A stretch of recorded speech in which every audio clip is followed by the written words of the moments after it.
మంచిది. ఈ సమయంలో పరిశుద్ధ బైబిల్ గ్రంథములో నుండి 16వ కీర్తన మొదటి వచనము నుండి చివరి వచనం వరకు ఉత్తర ప్రత్యుత్తరాలుగా మనం చదువుదాం. 16వ కీర్తన మొదటి వచనం నేను చదువుతాను, రెండవ వచనం మీరందరూ కూడా కలిసి చదవండి. ఇలాగ మనమందరం దేవుని నామమును గొప్ప చేద్దాం. 16వ కీర్తన మొదటి వచనం. దేవా, నీ శరణు చొచ్చి ఉన్నాను, నన్ను కాపాడుము.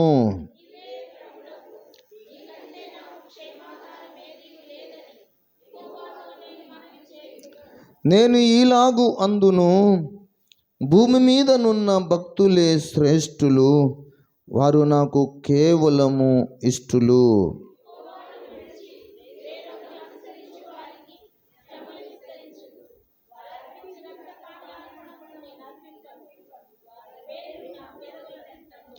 యెహోవా నా స్వాస్థ్య భాగము, నా పానీయ భాగము, నీవే నా భాగమును కాపాడుచున్నావు.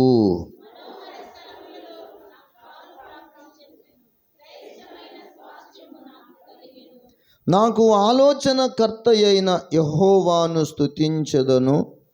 రాత్రి ఘడియలలో నా అంతరంద్రియము నాకు బోధించుచున్నది.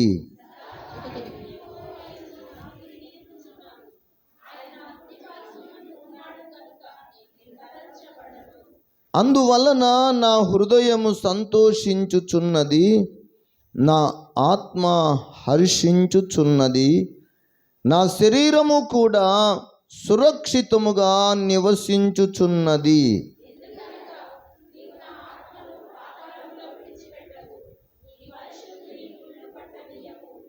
జీవ మార్గమును నీవు నాకు తెలియచేసెదవు.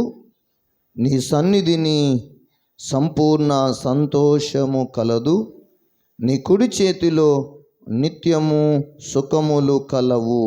ఈ వచనం నాతో పాటు అందరూ కలిసి చెప్పండి. దేవా, నీ శరణు చొచ్చి ఉన్నాను, నన్ను కాపాడుము. నీవే ప్రభుడవు, నీకంటే నాకు క్షేమాధారం ఏదియూ లేదని యెహోవాతో నేను మనవి చేయుదును. దేవుడు తన పరిశుద్ధ వాక్యమును మన వినికిడిలో స్థిరపరిచి దీవించునుగాక. ఆమేన్. అందరం తలలు వంచితే చిన్న ప్రార్థన చేసుకొని పరిశుద్ధ దేవుని వాక్యాన్ని మనం అందరం కొద్ది నిమిషాలు విందాం. అందరూ కూడా తలలు వంచి ప్రభు సన్నిధిలో ప్రార్థనలు చేసుకుందాం. ప్రార్థన. మమ్ములను మిక్కిలిగా ప్రేమిస్తున్నటువంటి మా ప్రియ పరలోకపు తండ్రి, మీ ఘనమైన, మీ శ్రేష్టమైన, మీ గొప్ప నామమునకై వందనాలు, స్తుతులు, కృతజ్ఞత స్తోత్రాలు చెల్లిస్తూ ఉన్నా. ఇదిగో ప్రభువా, ఈ పునరుద్ధానపు వేళ మా దేవుడువు, మా ప్రభుడువు, మా రక్షకుడువు, మాకు క్షేమాధారమై ఉన్న ప్రభుడువు గనుక నిన్ను పూజింపవచ్చాము, ఆరాధింపవచ్చామయ్యా. ఇప్పటి వరకు చప్పట్లు కొడుతూ పాటలు పాడుతూ, అలాగే నీ మందిరములో మోకరిల్లి, నీ మందిరములో నిలువబడి, నీ సన్నిధిలో చేసిన స్తుతి ఆరాధన అంతా అంగీకరించినందులకు వందనాలు చెల్లిస్తూ, అయ్యా కొద్ది నిమిషాలు మేమందరము కూడా ప్రభువా నీ వాక్యమును వినవలనని మేము ఆశిస్తూ, నీ దాసుడు నీ పక్షంగా నిలబడ్డాడు. నీ ప్రజలకు కావలసినటువంటి వర్తమానమును మీరు వెల్లడిపరచండి. నీ వాక్యము వెల్లడి అగుటతోడ వెలుగు కలిగిను అన్నట్లుగానే మా జీవితాలలో ప్రతి విధమైన చీకటి తొలగిపోయి వెలుగు ప్రకాశించునుగాకని మనసారా కోరుతున్నాం. సహాయము చేయమని నీ సేవకుని అభిషేకించి వాడుకొనుమని యేసు నామములో ఈ మనవులు అడిగి వేడుచున్నాము తండ్రి. ఆమేన్. సంతోషంగా ఉన్నమారం చేతులెత్తి ప్రభువుకు స్తోత్రం చెబుదాం. హల్లెలూయా, హల్లెలూయా.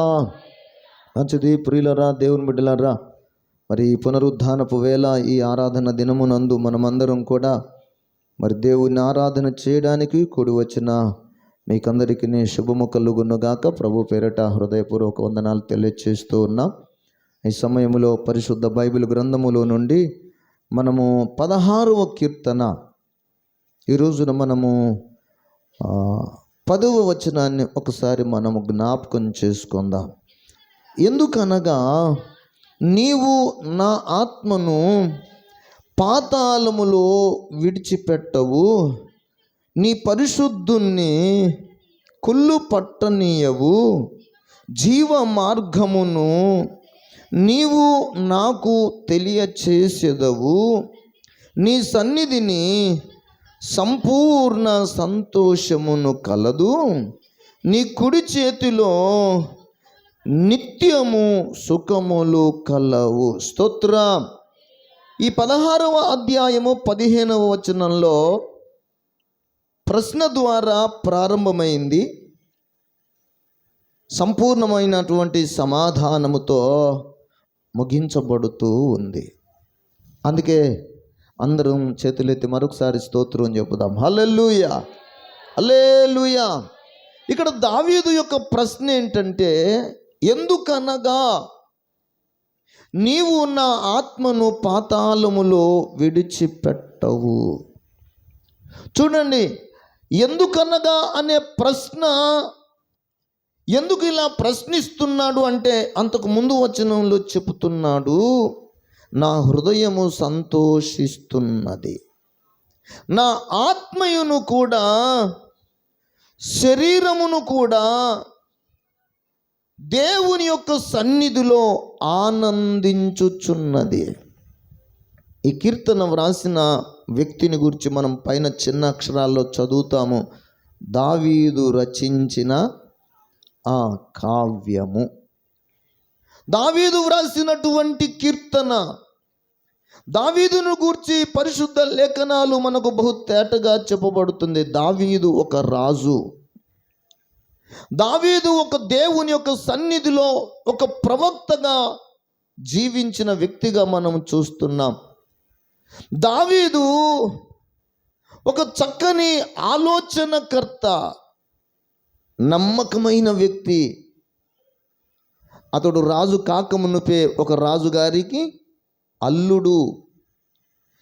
ఇన్ని యోగ్యతలను కలిగినటువంటి రాజు అయినటువంటి దావీదు పలుకుతున్న ఈ మాటలలోని సారాన్ని మనం గ్రహించుదాం. దావీదు తన జీవిత కాలంలో అనేకమైన సంవత్సరాలు యుద్ధాలు చేసి, ఆ యుద్ధాలలో దేవుని కృప వలన గెలుపు నొంది చివరికి అంతిమ దశకు చేరుకున్నాడు. ఈ అంతిమ దశకు చేరుకొనినటువంటి దావీదుతో దేవుడు మాట్లాడుతూ, దేవుడు తన వాగ్దానాన్ని దావీదునకు తెలియచేస్తూ వచ్చాడు. 2వ సమూయేలు గ్రంథం 7వ అధ్యాయములో నుండి మనం దయచేసి 12వ వచనం నుండి చదువుదాం. చూడండి,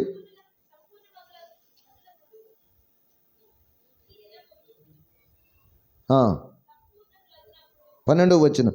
నీ దినములు సంపూర్ణములగునప్పుడు నీవు నీ పితరులతో కూడిన నిద్రించిన తరువాత నీ గర్భములో నుండి వచ్చిన నీ సంతతిని హెచ్చించి రాజ్యమును అతనికి స్థిరపరచెదను.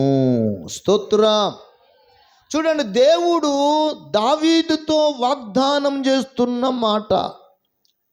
ఏమని దావీదుతో వాగ్దానం చేస్తున్నాడంటే, నీ దినములు సంపూర్ణములగునప్పుడు.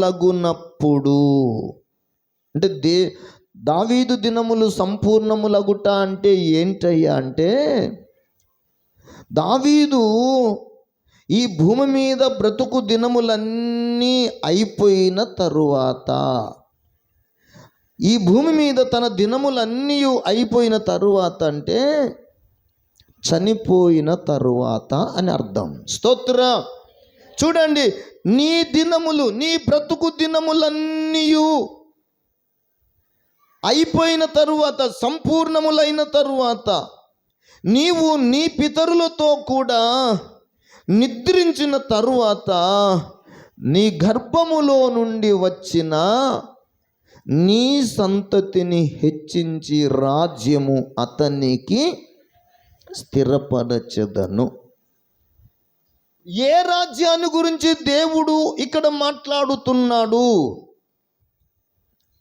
అక్షరార్థమైనటువంటి దావీదు రాజ్యమా, లేకపోతే అంతరార్థముగా చెప్పబడుతున్న ఆత్మీయ అర్థముతో చెప్పబడిన దావీదు కుమారుడుగా పిలువబడబోతున్నటువంటి నజరేయుడైన యేసు రాజ్యాన్ని గూర్చియా అని మనం ప్రశ్నించుకుంటే నిస్సందేహంగా చెప్పబడుతున్నటువంటి మాట ఏంటంటే, దావీదు చనిపోయిన తరువాత దావీదు గోత్రములో పుట్టబోయే నజరేయుడైన యేసును గూర్చిన రాజ్యమును గూర్చి మనము చదువుతున్నాం. స్తోత్రం. దావీదు దినములు పూర్తి అయిన తరువాత, దావీదు చనిపోయిన తరువాత దావీదు సంతానములో నుండి ఒక రాజు పుడతాడు. ఆయన పేరు ఏమండి? ఆయన పేరు నజరేయుడని పిలువబడతాడు, యేసు అని పిలువబడతాడు. ఈ నజరేయుడైన యేసు ఏ గోత్రములో పుట్టాడు అంటే యూదయ గోత్రములోనే పుట్టాడు. అని ఎందుకంటే దేవుడు వాగ్దానము చేశాడు, నీ సంతతిలో నుండి, నీ గర్భములో నుండి వచ్చిన నీ సంతతిని నేను హెచ్చిస్తాను. స్తోత్రం. నీ సంతతిని హెచ్చిస్తాను, నీ సంతతికి ఒక రాజ్యం ఇస్తాను, నీ సంతతికి ఇచ్చిన రాజ్యాన్ని నేను స్థిరపరుస్తాను. స్తోత్రం. ఈ సంగతి దావీదుకు దేవుడు చెప్పాడు గనుక దావీదు రాజ్యాన్ని గురించి, లేకపోతే దావీదుకి ఇచ్చిన ఈ వాగ్దానాన్ని గురించి ఇదిగో మనం పరిశుద్ధ లేఖనాలలో మనం 16వ వచనమును కూడా చూస్తాం. నీ మట్టుకు నీ సంతానమును నీ రాజ్యమును నిత్యము స్థిరమగును, నీ సింహాసనము నిత్యము స్థిరపరచబడును అనెను. తనకు కలిగిన దర్శనమంతటిని బట్టి ఈ మాటలన్నిటి చొప్పున నాతాను దావీదునకు వర్తమానము తెలియచెప్పాను. స్తోత్రం. ఇతడు దావీదు ఒక దర్శనం చూస్తే దావీదునకు కలిగిన దర్శనములో దేవుడు వాగ్దానము చేస్తున్నాడు. స్తోత్రం. వాగ్దానము చేసిన దేవుడు నమ్మదగిన దేవుడు. వాగ్దానమును మరచేవాడు కాదు, వాగ్దానమును నెరవేర్చకుండా ఉండేవాడు కాదు. దేవుడు మాట ఇస్తే దానిని స్థిరపరచే దేవుడు, దేవుడు మాట ఇస్తే దానిని నెరవేర్చే దేవుడు. ఇప్పుడు దావీదుతో ఏమని సెలవిచ్చాడంటే, నీ సంతతిని నేను హెచ్చిస్తాను, నేను నీ రాజ్యమును స్థిరపరుస్తాను, నీ గర్భవాసమున పుట్టబోయేవాడు నా కుమారుడుగా ఎంచబడతాడు అని కూడా ఆ మాటలలో చెప్పాడు. నేను అతనికి తండ్రినై ఉందును, అతడు నాకు కుమారుడై ఉండును. అందుకే యేసు ఎవరి కుమారుడని పిలువబడ్డాడంటే దావీదు కుమారుడు. మీరు పరిశుద్ధ లేఖనాలను ఒక్కసారి ఆశ్రయించుదాం. దైవజనుడైనటువంటి పౌలు వ్రాసిన రోమా పత్రికలోని 1వ అధ్యాయాన్ని మీరు జ్ఞాపకం చేసుకుంటే, దేవుని వాక్యాన్ని నేను చదువుతున్నాను, దయచేసి మీరు ఆలకించండి. దేవుడు తన కుమారుడు, 1వ అధ్యాయములో మధ్య వరుసలో వ్రాయబడిన మాట మీరు దయచేసి 7వ వచనం అని ఉంది కదా, ఆ 7వ వచనాన్ని మనం గమనిస్తే మధ్యలో నుండి నేను చదువుతున్నాను. దేవుడు తన కుమారుడును మన ప్రభువైన యేసు క్రీస్తు విషయమైన ఆ సువార్తను పరిశుద్ధ లేఖనముల యందు తన ప్రవక్తల ద్వారా ముందు వాగ్దానము చేసెను. హల్లెలూయా. ప్రవక్తల ద్వారా దేవుడు ముందుగా వాగ్దానమును చేశాడు. ఈ వాగ్దానములను దేవుడు వారికి బయలుపరిచాడు, ప్రవక్తల ద్వారా మాట్లాడి బయలుపరుస్తూ వచ్చాడు. ఇక్కడ మనం జ్ఞాపకం చేసుకునవలసిన మాట ఏంటంటే, యేసుక్రీస్తు శరీరమును బట్టి ఏ సంతానం అంట? యేసుక్రీస్తు శరీరమును బట్టి దావీదు సంతానముగాను, మృతులలో నుండి పునరుద్ధానుడైనందున పరిశుద్ధమైన ఆత్మను బట్టి దేవుని కుమారుడుగాను ప్రభావముతో నిరూపింపబడెను. ఇప్పుడు దావీదు దేవుని కుమారుడా లేకపోతే దావీదు కుమారుడా? దావీదు కుమారుడా దేవుని కుమారుడా? చెప్పాలి. దేవుడు దావీదుతో వాగ్దానము చేశాడు, నీ సంతతిని హెచ్చిస్తాను, నీ గర్భవాసములో నుండి వచ్చేటటువంటి నీ సంతానమును నేను హెచ్చిస్తాను, ఇదిగో ఆ సంతానానికి నేను రాజ్యం ఇస్తాను, ఆ రాజ్యమును నేను స్థిరపరుస్తాను, ఆ రాజ్యాన్ని ఏలేవానికి నేను తండ్రినై ఉంటాను, అతడు నాకు కుమారుడునై ఉండును. ఇది దేవుడు దావీదుతో చెప్పాడు. ఇప్పుడు మరి మనం పరిశుద్ధ బైబిల్ గ్రంథములో చాలా సువార్తలలో చదివితే దావీదు కుమారుడైన యేసు అని మనం చూస్తాం. మరి ఇప్పుడు యేసు దావీదు కుమారుడా లేకపోతే దేవుని కుమారుడు అంటే, ఇదిగో రోమాపత్రికలో పౌలు భక్తుడు మనకు తెలియచేస్తున్నాడు, దావీదు ఇదిగో ఆ గోత్రములో పుట్టినందున, యూదా గోత్రములో యేసు ప్రభు పుట్టినందున శరీరమును బట్టి దావీదు సంతానముగాను, దావీదు గోత్రములో యూదా గోత్రములో పుట్టాడు గనుక దావీదు సంతతిగా, శరీరమును బట్టేమో దావీదు సంతతి, పరిశుద్ధమైన ఆత్మను బట్టి ఏమో దేవుని కుమారుడునుగా పిలువబడ్డాడు. అంటే ఇప్పుడు నీ సంతానము హెచ్చిస్తానంటే నీ సంతానములో కుమారుడుగా అనుగ్రహింపబడతాడు, అతడు నీ కుమారుడు కాడు. అంటే దావీదు కుమారుడు సొలొమోను ఉన్నాడు కదా, అబ్షాలోము ఉన్నాడు కదా, ఇంకను చాలామంది వ్యక్తులు ఉన్నారు కదా, వారి వల్లే కాదు. అబ్షాలోము లాంటి వాడు కాదు, లేకపోతే సొలొమోను లాంటి వాడు కాదు, మిగతా అమ్నోను లాంటి వారు కాదు. ఇదిగో అతనికి ఒక ప్రత్యేకత ఉంది. అతని ప్రత్యేకత ఏంటంటే అతడు నా కుమారుడు అని పిలువబడతాడు. స్తోత్రం, హల్లెలూయా. ఇంతకీ ఎందుకు యేసు ప్రభు ఈ భూలోకంలో పుట్టవలసి వచ్చింది?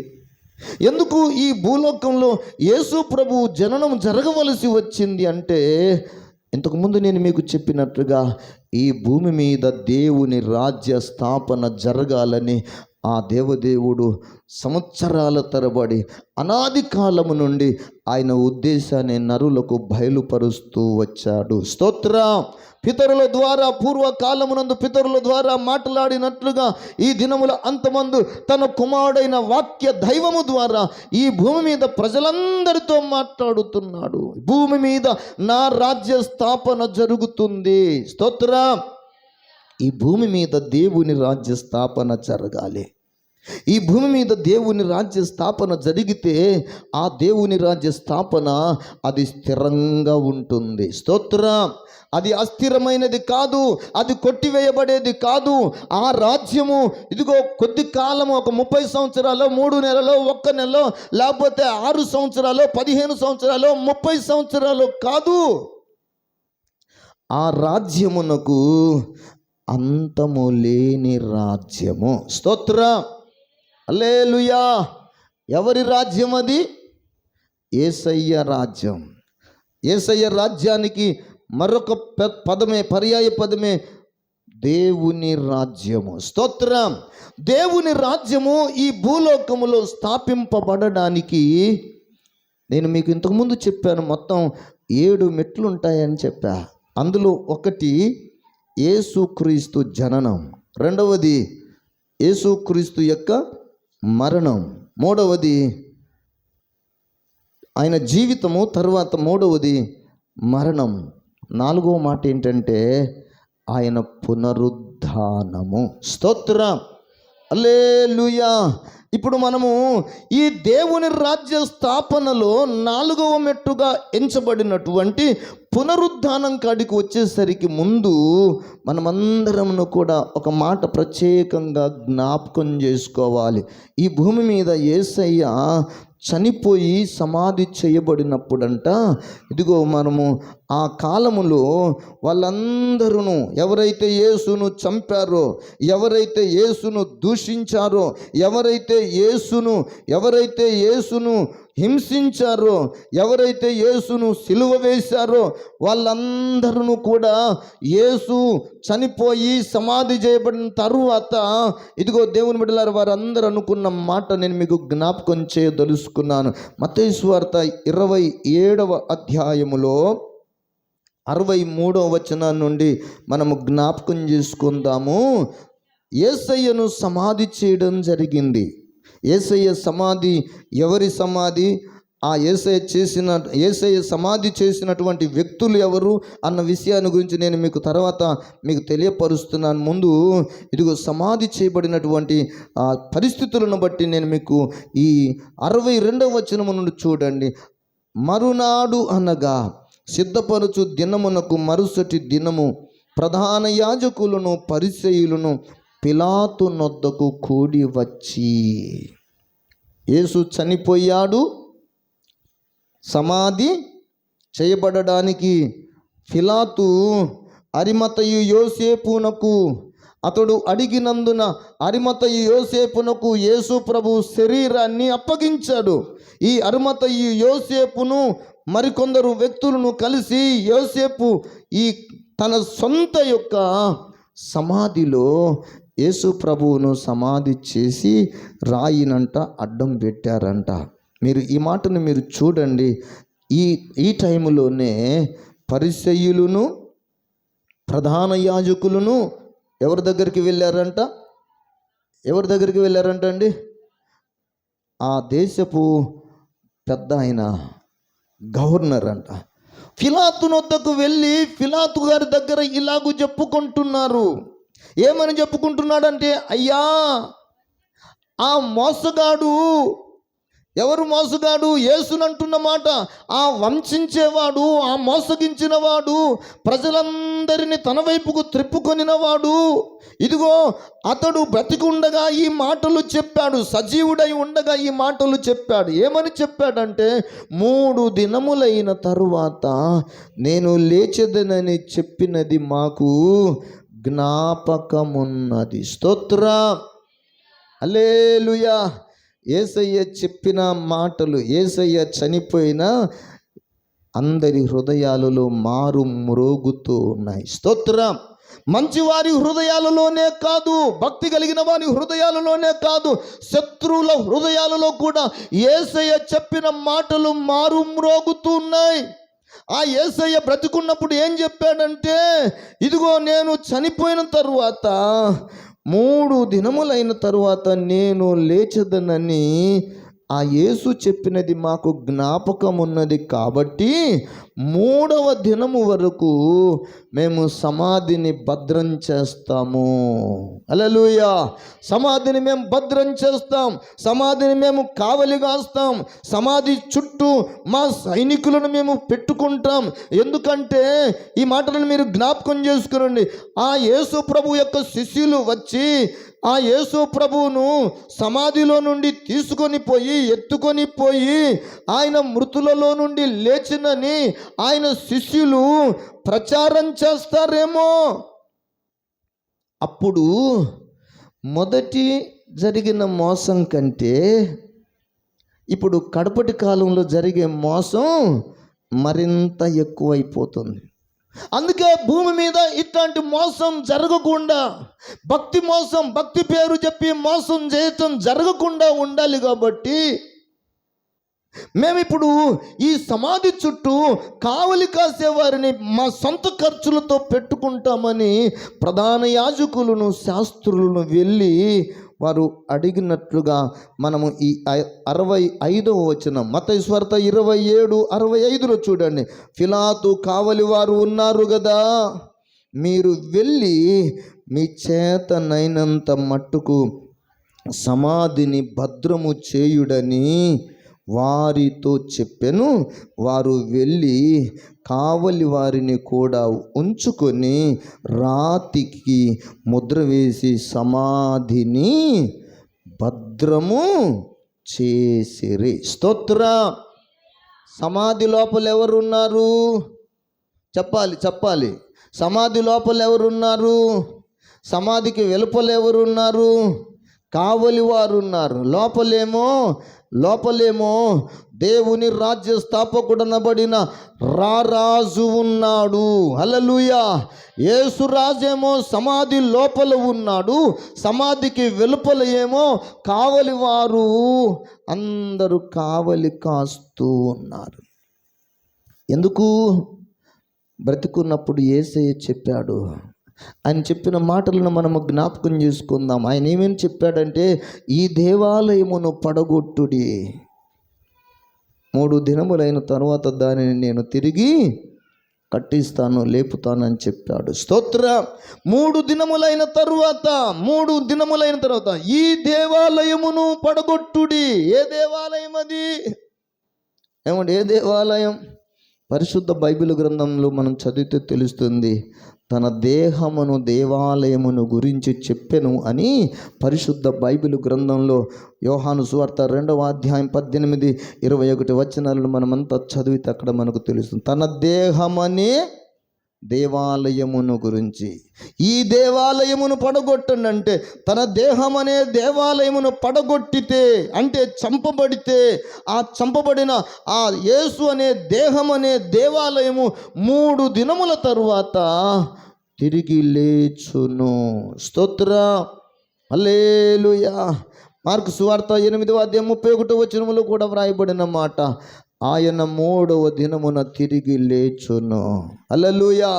హల్లెలూయా.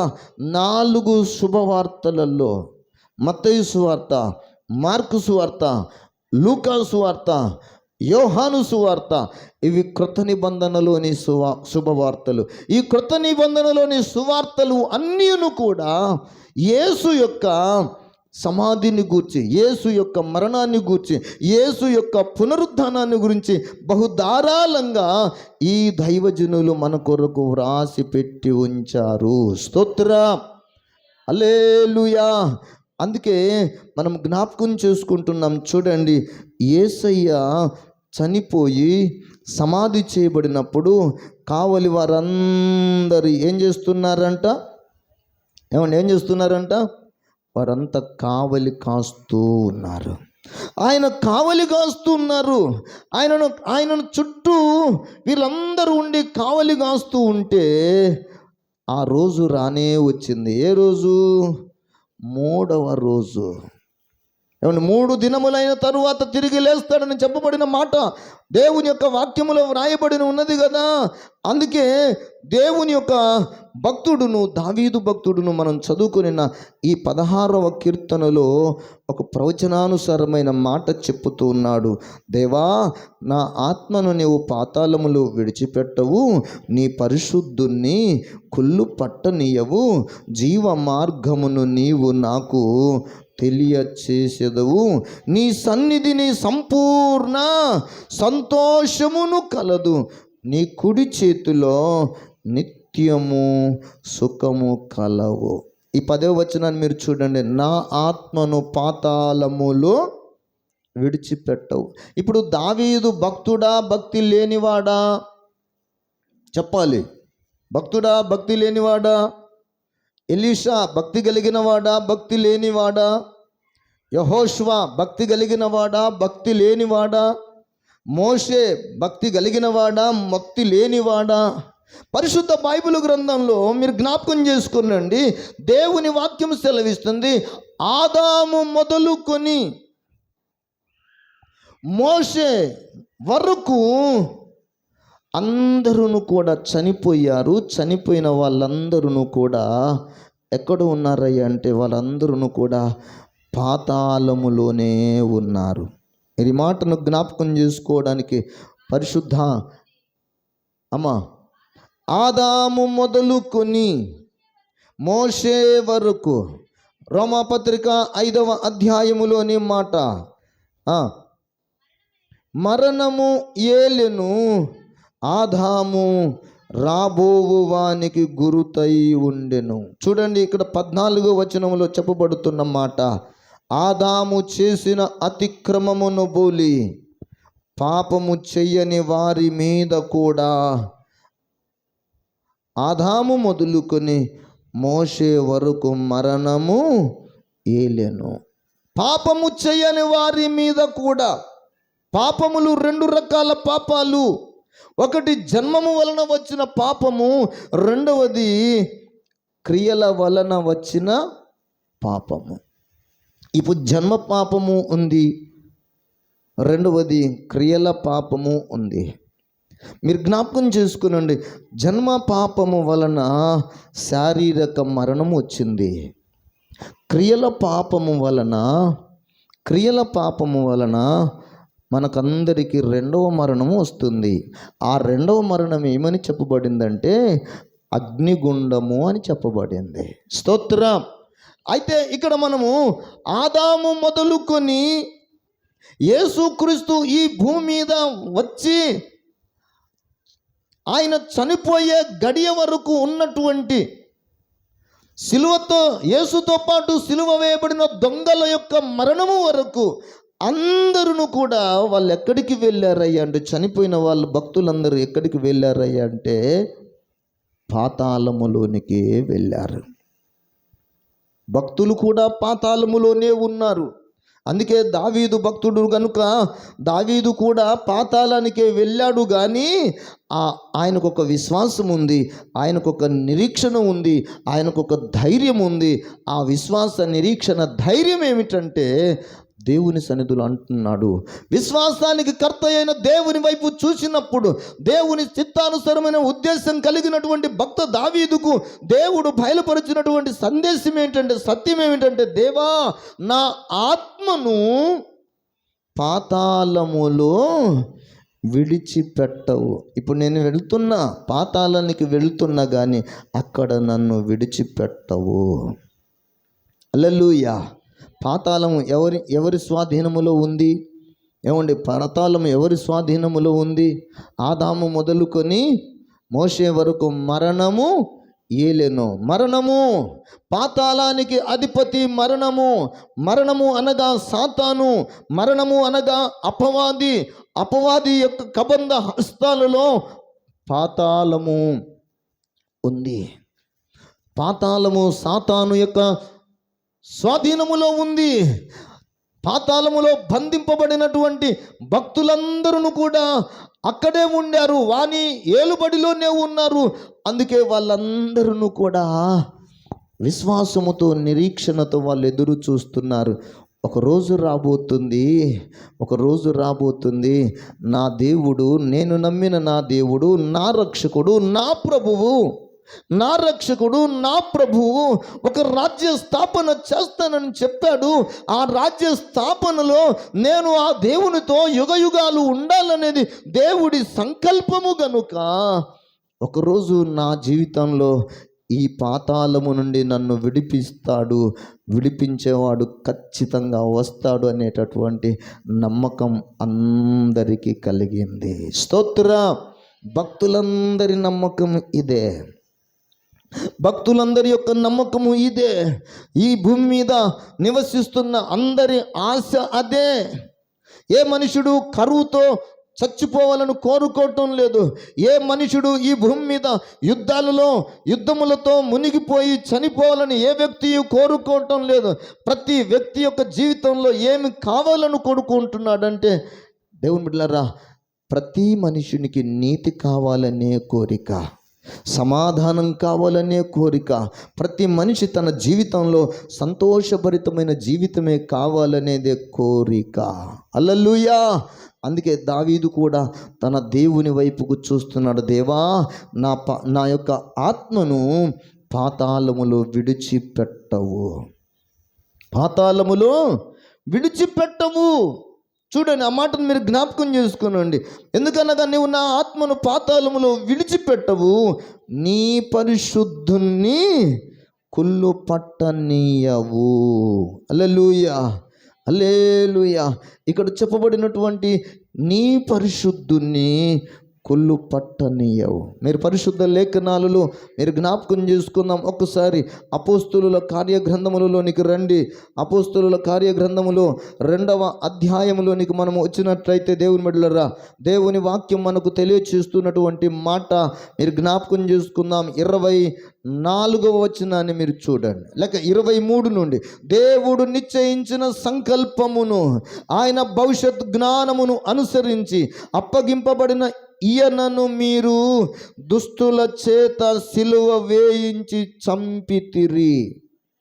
మరణము ఆయనను బంధించి ఉంచుట అసాధ్యము గనుక దేవుడు మరణ వేదనలు తొలగించి ఆయనను లేపెను. స్తోత్రం, హల్లెలూయా. 27వ వచనంలో చూడండి, నీవు నా ఆత్మను పాతాళములో విడిచిపెట్టవు, నీ పరిశుద్ధుణ్ణి కుళ్ళు పట్టనీయవు. ఎవరి పరిశుద్ధుడు?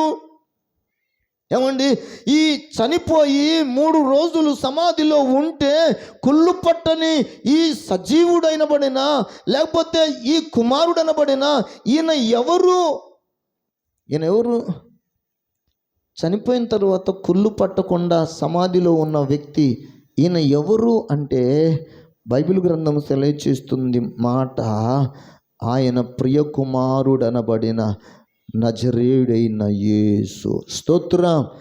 ఏ వ్యక్తి అయితే సిలువ వేయబడ్డాడో, ఏ వ్యక్తి అయితే దుష్టుల చేత చంపబడ్డాడో, ఏ వ్యక్తి అయితే ఇదిగో సిలువ రక్తము చిందించాడో ఆయనను గురించి చెప్పబడుతున్న మాట, మరణము ఆయనను బంధించి ఉంచుట అసాధ్యం. మరణము అంటే ఎవరని చెప్పుకున్నాం మనం? మరణము అంటే ఎవరని చెప్పుకున్నాం? అపవాది, సాతాను. ఇప్పుడు పాతాళ లోకానికి అధిపతి ఎవరు? అపవాది లేక సాతాను. ఇప్పుడు ఆ పాతాళ లోకపు ద్వారములు ఇదిగో నజరేయుడైన యేసు అందులోనికి వెళితే ఆయనను రాకుండా ఆపడము వాని తరం కాలేదు.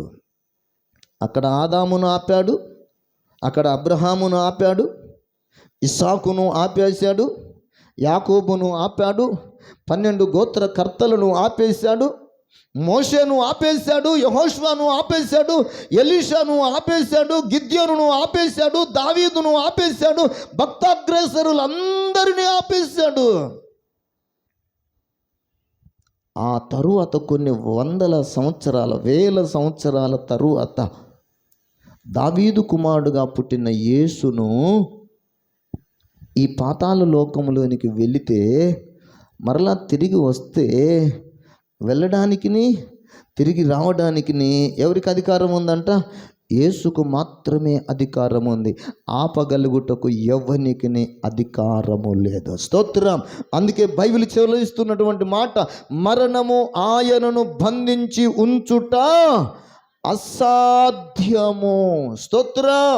మరణము ఆయనను బంధించి ఉంచటం అసాధ్యమైపోయింది. ఎందుకు అంటే యేసయ్య ఆ మరణాన్ని జయించడానికి శక్తి కలిగిన వాడు. స్తోత్రం. ఆ మరణమును జయించగలిగిన శక్తి యేసయ్యలోనే ఉంది.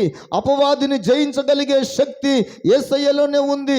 సాతానును జయించగలిగే శక్తి యేసయ్యలో మాత్రమే ఉంది. ఆయన బాప్తిస్మమును పొంది నీళ్ళలో నుండి ఒడ్డుకొచ్చి 40 రోజులు అరణ్యానికి వెళ్ళి ఆయన ప్రార్థన చేసిన పిమ్మట ఆకలిగొని ఉంటే ఆదామును శోధించిన శోధకుడు యేసయ్య దగ్గరకు కూడా వచ్చాడా లేదా? యేసయ్య దగ్గరికి కూడా వచ్చాడు. ఏ టైంలో వచ్చాడు? యేసయ్య 40 దినాలు ఉపవసించి ప్రార్థన చేసి ఆకలిగొని ఉంటే శోధకుడు వచ్చి యేసయ్యను శోధించాడు. కానీ యేసయ్య శోధనకు లొంగిపోలేదు, కానీ శోధకుని గెలిచినవాడు మన యేసయ్య. స్తోత్రం, హల్లెలూయా. అదే శోధన ఆదాము ఓడిపోయాడు. అదే శోధనకు హవ్వమ్మ ఓడిపోయింది. అదే శోధనకు ఈ భూమి మీద ఉన్న సర్వ మానవాళి ఓడిపోయింది. మనం అందరం ఉపవాస ప్రార్థన 3 గంటల వరకు అసలు మనం ఏం తినమని కొంచెం మనం అలా పాటిస్తున్నాం. గుమ్మగుమ్మలాడే హైదరాబాదీ బిర్యానీ తీసుకొచ్చి ముందు పెట్టారు. టైం 3 గంటలు కాల. ఏం చేద్దాం చెప్పండి? గడియారానికి చూడటం, ఇంకెప్పుడు ప్రార్థన ముగిస్తారని. ఏంటంటే ఉపవాసంతో ఉన్న మనకి మన మధ్యలోకి హైదరాబాదీ బిర్యానీ తీసుకొచ్చి పెట్టేస్తే మనకు అది ఎలా ఉంటుందంటే శోధన. ఆ శోధకుడు ఏమంటాడంటే, రండి మీకోసమే తెప్పించాం. ఇక్కడ ఏం ప్రార్థన చేయాలని భారం మనకుంటే అక్కడేమో శరీరాశ, మీ శరీరానికి కావలసినది అని పిలుస్తూ ఉంటుంటే ఆదాము ఓడిపోయినట్లుగానే ఇప్పుడు ఇక్కడ ఉన్న మనం ఓడిపోతామా? లేకపోతే నేను ఆదాము లాంటి వాడిని కాదండి, ఉపవాస ప్రార్థన అయిపోయేసేపు నేను అసలు ఏం తినకుండా ఉంటాను అని అనగలిగే శక్తి సామర్థ్యత మనలో ఉందా? లేదు. ఎందుకంటే మనకు ఒక సాధారణమైన స్థితి, ఆదాము అతిక్రమమును పోలి మనమందరమును కూడా అదే స్వభావమును కలిగినందున మన పితరుడైనటువంటి ఆదాము ఓడిపోయాడు. ఆదాము సంతతిగా చేర్చబడిన మనమందరం కూడా ఓడిపోవటం తథ్యం. మనమేం గనులము కాదు. బైబిల్ చెప్తుంది మనమందరమును ఆదాము వంటి స్వభావము గల నరులమే. స్తోత్ర. ఆదాము లాంటి శరీరమే, ఏమండి, ఆదాము లాంటి మనస్తత్వమే, ఆదామును పోలిన వారమే మనమందరమును. అందుకే ఏ భేదమును లేదు.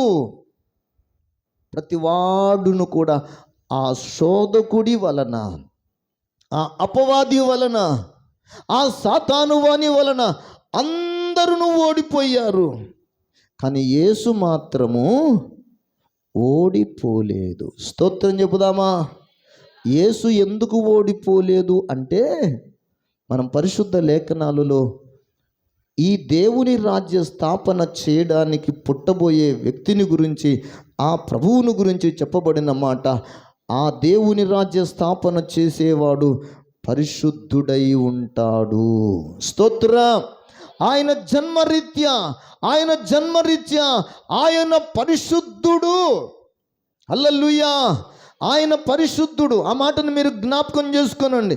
లూకా సువార్త 1వ అధ్యాయములో మరియమ్మతో ప్రభువైన దేవదేవుని దూత చెప్పినటువంటి మాట ఏంటంటే, పుట్టబోవు శిశువు పరిశుద్ధుడై దేవుని కుమారుడు అనబడును. లూకా సువార్త 1వ అధ్యాయం 35వ వచనం. పరిశుద్ధాత్ముడు నీ మీదికి వచ్చును, సర్వోన్నతుని శక్తి నిన్ను కమ్ముకొనును గనుక పుట్టబోవు శిశువు పరిశుద్ధుడై దేవుని కుమారుడు అనబడును. హల్లెలూయా. ఎవరి కుమారుడంట? దేవుని కుమారుడు. ఇప్పుడు ఈ దేవుని కుమారుడు ఎలాంటి వాడంట? పరిశుద్ధుడు. ఆదాము మొదలుకొని మోషే వరకు అందరినీ మరణం ఏలుతుంది. ఆదాము మొదలుకొని నేటి వరకును మనందరిలో సాతాను వాడు పరిపాలన చేస్తున్నాడు. భూలోక నివాసులందరినీ పరిపాలన చేస్తున్నాడు. కానీ అందరూ మరణం పొందితే సమాధిలో ఉండి కొల్లిపోతున్నారు, కానీ పాతాళానికి వెళ్ళిపోతున్నారు. కానీ దేవుని బిడ్డలారా, సమాధిలో నుండి లేచినవాడు, సమాధిని గెలిచినవాడు, మరణాన్ని గెలిచినవాడు, మరణము చేత బంధింపబడనివాడు ఎవరయ్యా అంటే మనం ఆరాధన చేస్తున్న నజరేయుడైన యేసు. స్తోత్రం. మనము అపోస్తుల కార్యాలు 2వ అధ్యాయములో మీరు ఇంతకు ముందే చదివారు. మరణము ఆయనను బంధించి ఉంచుట అసాధ్యము. మరణము ఆయనను బంధించి ఉంచుట అసాధ్యము. ఎందుకు? యేసును మరణము ఎందుకు బంధించలేకపోయింది? యేసును మరణము ఎందుకు జయించలేకపోయింది? అందరిని జయించింది కదా, ఆదామును జయించింది కదా, చనిపోయిన భక్తులందరినీ జయించింది కదా. యేసును ఎందుకు జయించలేకపోయిందంటే యేసు జననములో పరిశుద్ధత. హల్లెలూయా. యేసు జననములో పరిశుద్ధత. రెండవ మాటగా, దేవుని రాజ్య స్థాపన చేయడానికి దేవుని కుమారుడు పరిశుద్ధుడుగా ఈ భూమి మీద రక్త మాంసములు కలిగిన వాడుగా పుట్టిన మాట వాస్తవమే. కానీ ఆ యేసు రక్త మాంసములలో ఏ మాత్రమును పాపము లేని పరిశుద్ధుడు. హల్లెలూయా. యేసు రక్త మాంసములలో పాపము లేదు. కానీ మిగతా వాళ్ళందరిలో ఆదాము రూపాన్ని ధరించిన మానవ జాతి అంతటిలో ఆ రక్తములో, ఆ మాంసములో, ఆ శరీర అవయవములలో ఏ నియమం పనిచేస్తుంటుంది అంటే పాప నియమము పనిచేస్తుంది అని పరిశుద్ధ బైబిల్ గ్రంథములో సెలవిస్తుంది. అందుకే ఈ భూమి మీద పుట్టిన వాళ్ళందరూ సమాధిలోనికి వెళ్ళిన అందరూ కుళ్ళు పట్టిపోతున్నారు, కానీ ఒక్కడు కూడా లేవలేదు. చచ్చిపోయిన పిలుస్తున్న ఆచారం ప్రారంభించారు, కానీ ఒక్కడు పిలిచిన నాన్నా అని పిలిచినా ఒక్క నాన్న లేవలేదు, ఒక్క అయ్య లేవలేదు, ఒక్క కొడుకు లేవలేదు. ఎవరన్నా లేచారా భూమి మీద? ఎవ్వరూ లేవలేదు. అందరూ మరణము చేత బంధించబడ్డారు. కానీ యేసును మరణము బంధించి ఉంచుట అసాధ్యం. కారణం ఏంటంటే యేసు జననం, దేవుని రాజ్య స్థాపకుడైన యేసు జననములో పరిశుద్ధత ఉన్నది. స్తోత్రం. ఆయన పరిశుద్ధుడు, ఆయన దేవుని కుమారుడని పిలువబడతాడు.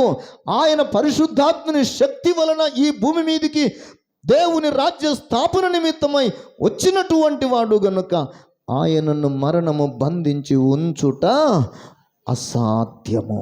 మరొక మాట నేను మీకు జ్ఞాపకం చేస్తాను. ఇప్పుడు యేసు ఈ భూమి మీద 33.5 సంవత్సరాలు జీవించాడు అనేది చరిత్రకారుల అభిప్రాయం. దేవుని బిడ్డలారా, మనం జ్ఞాపకం చేసుకుంటున్నాము. యేసు 33.5 సంవత్సరాలు జీవించినటువంటి జీవిత కాలం అంతటిలో ఆయన యందు ఏ దోషమును లేదు. స్తోత్రం. అపోస్తులైన పౌలు హెబ్రీ పత్రిక 7వ అధ్యాయం 26వ వచనములో వ్రాసిపెట్టిన మాట, యేసు పవిత్రుడును, నిర్దోషియు, నిష్కల్మషుడును, పాపులలోనూ చేరక ప్రత్యేకంగా ఉన్నవాడు. హల్లెలూయా. పాపులలో చేరక ప్రత్యేకంగా అంటే పాపులలో చేరటం లేదంటే పాపుల మధ్యలో లేడా? ఏమంటే వ్యభిచారుల మధ్యలో లేడా? యేసు దొంగల మధ్యలోనే కదా సిలువ వేయబడింది. దొంగలు ఆయన చుట్టూ లేరా? వ్యభిచారులు లేరా? హంతకులు లేరా? ఏమండి దేవ దూషణ చేసేవారు లేరా? భక్తిహీనులు లేరా? ఎస్ ఉన్నారు. కుంటివారు ఉన్నారు, గుడ్డివారు ఉన్నారు, మూగవారు ఉన్నారు, చెవిటివారు ఉన్నారు. ఆయన చుట్టూ సమాజం నర హంతకులు ఉన్నారు, వ్యభిచారులు ఉన్నారు, దొంగలు ఉన్నారు, ద్రోహులు ఉన్నారు. కానీ అందరి మధ్యలో ఉన్నవాడు కానీ ఆయనలో ఏ దోషమును లేదు. హల్లెలూయా, హల్లెలూయా. ఆయనను గురించి చెప్పబడిన మాట, ఆ తీర్పు తీర్చి సిలువకు అప్పగించినటువంటి పిలాతు అని చెప్పిన మాట, గవర్నర్ గారు చెప్పిన మాట ఏంటంటే, ఈయన యందు నాకు ఏ దోషమును కానరావడం లేదని అందరి ముందంట ఆ యేసయ్యను గురించి చేతులు కడుక్కున్నాడు. హల్లెలూయా. ఈ పుణ్యాత్ముడు, ఈ నీతిమంతుడు, ఈ పరిశుద్ధుణ్ణి, ఈ ప్రేమ త్యాగమూర్తిని సిలువ వేయండి, సిలువ వేయండి, సిలువ వేయండి అని చంపుమని కేకలేస్తున్నారే యూదయ జనాంగమో. ఈయన యందు నాకు ఏ దోషమును కాన రావడం లేదు. హల్లెలూయా. యేసయ్య కూడా చెప్పాడు, నా యందు పాపమున్నదని మీలో ఎవడు స్థాపిస్తాడు? మీలో ఎవడు చెప్పగలుగుతాడు నా యందు పాపమున్నదని? ఈ లోకంలో ఎవరు అనగలరా మాట? నా యందు పాపమున్నదని మీలో ఎవరు చెప్తారు చెప్పండి అని అనగలమా? మనందరి బ్రతుకులు మనకు తెలుసు, యేసయ్య బ్రతుకు కూడా అందరికీ తెలుసు. కానీ ఆ యేసయ్య బ్రతుకు కాలం అంతటిలో ఆయన యందు ఏ దోషమును లేదు. హల్లెలూయా. ఇప్పుడు మరణము ఎందుకు బంధించలేకపోయింది అంటే, మొదటి మాటగా ఆయన జననము పరిశుద్ధమైనది. ఇప్పుడు ఆయనను ఎందుకు మరణము బంధించలేకపోయిందంటే, ఆయన జీవించిన జీవిత కాలమంతా పాపుల మధ్యలో ఉన్నాడు, కానీ ఆయనలో ఏ పాపమును లేని పరిశుద్ధుడు. హల్లెలూయా, హల్లెలూయా.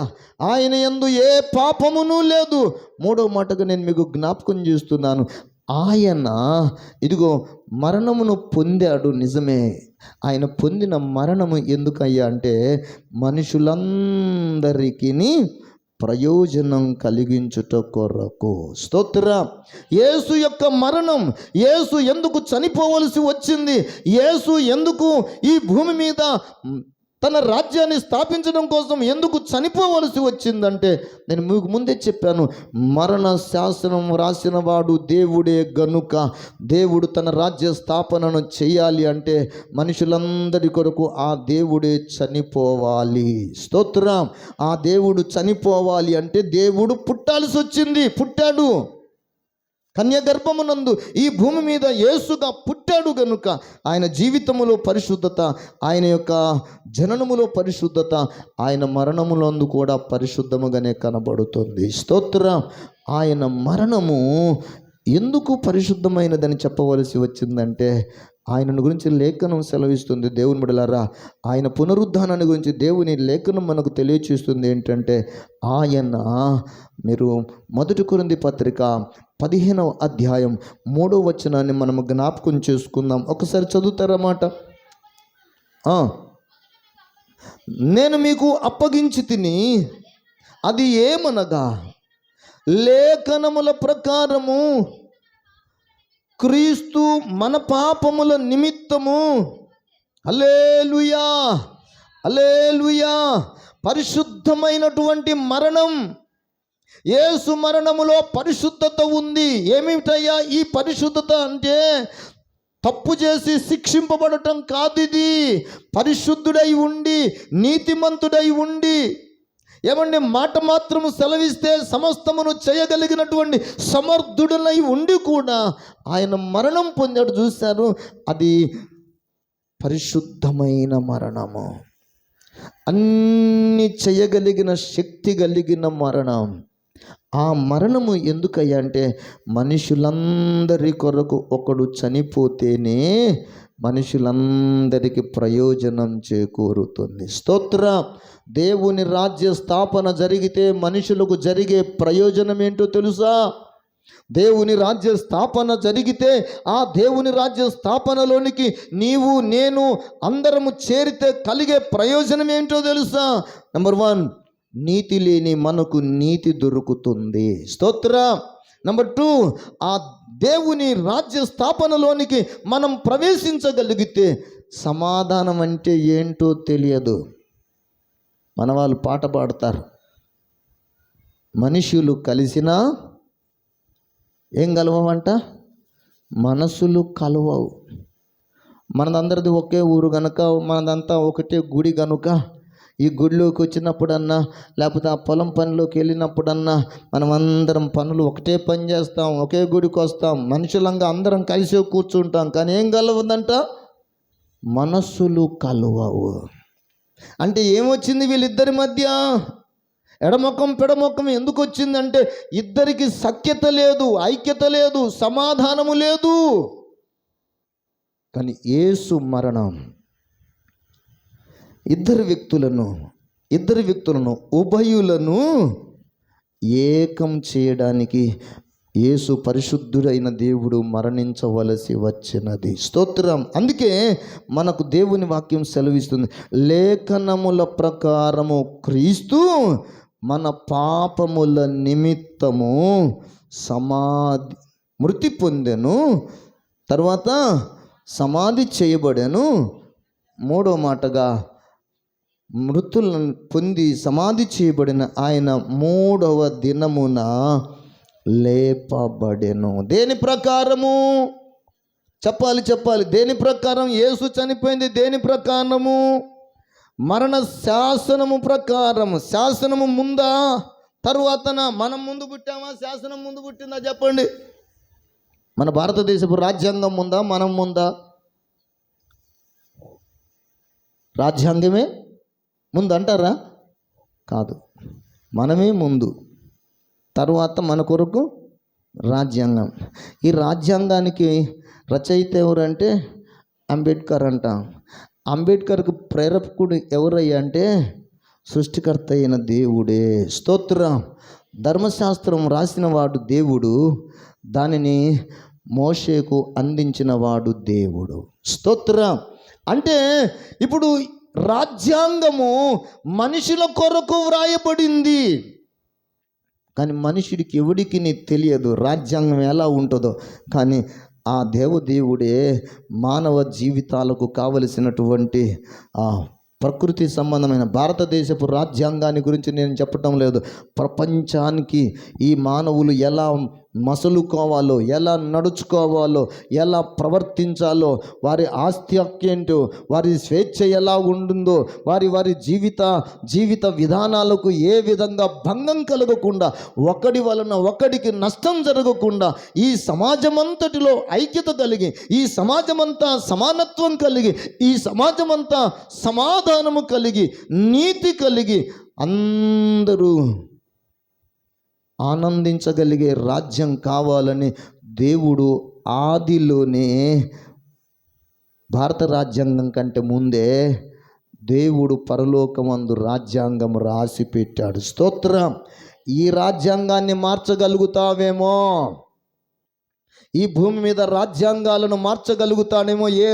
ఏ రాజు అయినా, ఏ రాజ్య అధినేత అయినా ఒకవేళ వానికి ఇష్టం వచ్చినట్టుగా రాజ్యాంగంలోని శాసనాలను, ఆర్టికల్స్ను మార్చుకోగలుగుతారేమో, కానీ పరలోకపు దేవుని ఆ స్థాపనలో ఆ దేవుని రాజ్యాంగాన్ని, దేవుడు రాసిపెట్టినటువంటి విధి విధానాలను ఎవ్వడు మార్చలేడు. స్తోత్రం. ఆయన చెప్పిన మాట, ఆకాశము భూమి గతించినను నా మాటలు గతించవు. స్తోత్రం.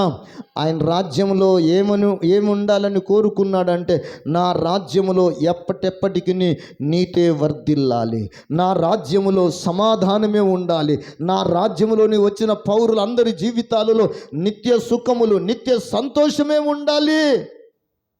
అందుకే ఆ మహాదేవుడు తన ప్రవక్తలకు బయలుపరుచుకున్నాడు. హల్లెలూయా. ఇప్పుడు మొదటి మాట, యేసు జననం పరిశుద్ధమైనది. రెండవది, యేసు జీవితం పరిశుద్ధమైనది. మూడవది, యేసు మరణము పరిశుద్ధమైనది. రోగం వచ్చి చావలేదు. రోగం వచ్చి చస్తే అది అపవిత్రం. కానీ ఏ రోగం లేకుండా చనిపోవటం అంటే, ఆయన పరిశుద్ధుడై ఉండి కూడా ఆ మరణపు శిక్ష పొందవలసి వచ్చింది. ఏంటంటే, అందరికీ ప్రయోజనం కలుగుట కొరకు యేసు అందరి కొరకు చనిపోయి సమాధి చేయబడి మూడవ దినమున తిరిగి లేచాడు. ఆ తిరిగి లేచిన దాన్ని ఏమన్నారంటే పునరుద్ధానము. స్తోత్రం. హల్లెలూయా. ఏం పొందాడు యేసయ్య? పునరుద్ధానం పొందాడు. మొదటిది యేసు జననము, రెండవది యేసు పరిశుద్ధ జీవితము, మూడవది యేసు మరణము, నాలుగవది యేసు పునరుద్ధానుడై లేచుట. పునరుద్ధానము అంటే ఏంటి? ఏమండి, అంతకుముందు ఏ స్థితి అయితే ఉండేదో, అంతకుముందు ఏ మహిమ అయితే ఉందో, అంతకుముందు ఏ రూపమైతే ఉందో, అంతకుముందు ఏ అధికారమైతే ఉందో, ఆ రూపమును, ఆ అధికారమును, ఆ మహిమను తిరిగి తీసుకొనగలిగేది పునరుద్ధానం. అదే యేసు పునరుద్ధానము. పోగొట్టుకొనిన ఆదాము సంతతి అంతటికి అదిగో ఏదేను తోటలో ఏ అధికారమైతే ఉందో, ఏ మహిమైతే ఉందో, ఏ రూపమైతే ఉందో, ఏ విధమైనటువంటి దేవునితో సహవాసము చేసే, సమాధానము కలిగించే నీతి ఆదాముకు ఉందో, అదే నీతి, అదే దైవిక సహవాసం, అదే అధికారం, అదే ఏలేటటువంటి, పరిపాలన చేసేటటువంటి ఆ తత్వాన్ని మనకు అనుగ్రహించడానికి దేవుడు భూమి మీద రాజ్య స్థాపన చేయబోతున్నాడు. ఈ రాజ్య స్థాపన జరగాలి అంటే ఎన్ని మెట్లు ఎక్కాలంట? ఎన్ని కార్యాలు జరగాలి? 7 అని నేను మీకు జ్ఞాపకం చేస్తున్నా. 1 జననము, 2వది జీవితము, 3వది మరణము, 4వది పునరుద్ధానము. పునరుద్ధానం తరువాత యేసయ్య ఇంకా తన రాజ్య స్థాపనలో ఏమేం చేశాడో బైబిల్ గ్రంథంలో ఉన్న వాటిని ప్రభు చిత్తమైతే తర్వాత మనం ధ్యానం చేద్దాం. ఈ రోజుకు మనమందరం కూడా దైవజనుడైనటువంటి ప్రవక్త అనబడిన దావీదు భక్తుడు చెప్తున్న మాట, నీ పరిశుద్ధుని నువ్వు కుళ్ళు పట్టనీయలేదు, నీ సేవకుడనైన నాకు పాతాళములో నుండి నా ఆత్మను నీవు పాతాళములో విడిచిపెట్టలేదు. నన్ను పాతాళములో నుండి నా జీవితాన్ని బయటికి తీసుకొచ్చావు. సాతాను యొక్క కబంధ హస్తాలలో నుండి నన్ను బయటికి తీసుకొచ్చావు. పాపము నుండి బయటికి తీసుకొచ్చావు. చీకటి నుండి బయటికి తీసుకొచ్చావు. శాపగ్రస్తమైన స్థితి నుండి నన్ను బయటికి తీసుకొచ్చావు. దేవా, నీ సన్నిధిలో నాకు సంపూర్ణ సుఖములు కలవు. హల్లెలూయా. దేవుని బిడ్డలారా, ఈ భూమి మీద నువ్వు ఎంతకాలం బ్రతుకుతావో తెలియదు. 70 సంవత్సరాలు అధిక బలము ఉన్న ఎడల 80 సంవత్సరాలు. ఈ 80 సంవత్సరాలు ఆయాసకరమే, దుఃఖకరమే. కానీ ఈ ఆయాసకరమైన, ఈ దుఃఖకరమైన దినములలోనే నువ్వు దేవుని వైపుకు చూడగలిగితే, దేవా, యేసయ్యతో పాటు సిలువ వేయబడిన వాడిలో ఒకడు అన్నాడు కదా, దేవా, నీ రాజ్యముతో నువ్వు వచ్చినప్పుడు నన్ను జ్ఞాపకం చేసుకొనుము అంటే యేసయ్య చెప్పిన మాట, నేడే నీవు నాతో కూడా నా రాజ్యములో ఉంటావు. స్తోత్ర. ఈ భక్తి ఎందుకు? ఈ భక్తి కొరకైన ఈ శ్రమ ఎందుకు అంటే, ఏ విధము చేతనైనను మనము దేవుని రాజ్యములో ప్రవేశించాలనేది మన విశ్వాసము, మన నిరీక్షణ. స్తోత్ర. ఇది ఇక్కడ ఉన్న మన విశ్వాసము మాత్రమే కాదు, మన నిరీక్షణే కాదు, యావత్ ప్రపంచమంతటా ఉన్న దైవ భక్తుల విశ్వాసము నిరీక్షణ అయి ఉంది గనుక ఈ విశ్వాసము కొరకు, ఈ నిరీక్షణను స్థిరపరుచుకున్నట కొరకు ఈ దైవ భక్తులు మనము కొనసాగిపోదాం. దేవుడు మన జీవితాలను సిద్ధపరచి నడిపించును గాక. ఆమేన్. సాక్ష్యమిచ్చే